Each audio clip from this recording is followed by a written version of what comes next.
I was involved in the Elliott Free State. We went in and set up huge structures that were attached to the gate to the logging road to try and prevent people from coming in and cutting down the trees. We usually clear cut it, and then within the next year, normally it's all replanted, and within 4 to 5 years, you just got a completely green covered hill that looks like a lawn. Anything that's planted back tree farm style isn't really gonna harbor any canopy wildlife at all, because you're not gonna have a diverse multi-layered canopy that can form homes for animals.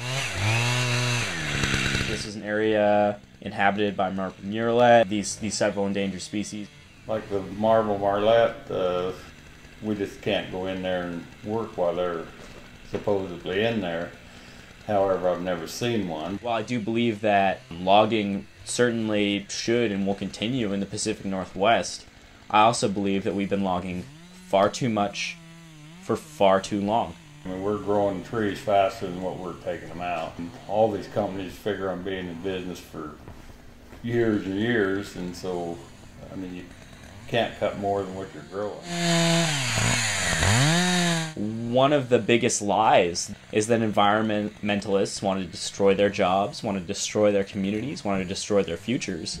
As long as we've followed all the guidelines that we're supposed to follow, and then I can't see what the advantage is of them to keep pestering us over certain things. I mean, you know, if somebody shows something that's better, I'm sure we'd listen, but right now I think we're doing a good job.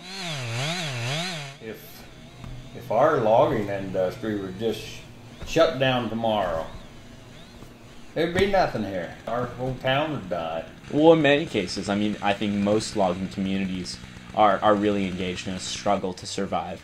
And that's why there is so much antipathy directed towards environmentalists. And I think environmentalists a lot of times don't get that.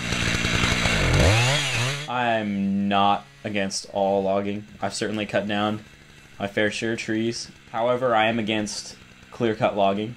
It's just a very, very destructive practice. I've never been able to understand why people want to let timber that's ripe to cut now, leave it there until it's no value at all for anybody or anything.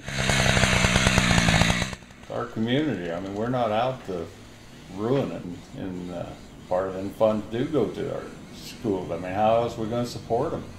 It's not a cut or there will be no schools kind of issue. That's just not how it should work. We need to be able to incorporate environmental stewardship and education into our society, or we're not going to last much longer. It can't be one or the other. I mean, that's just ridiculous.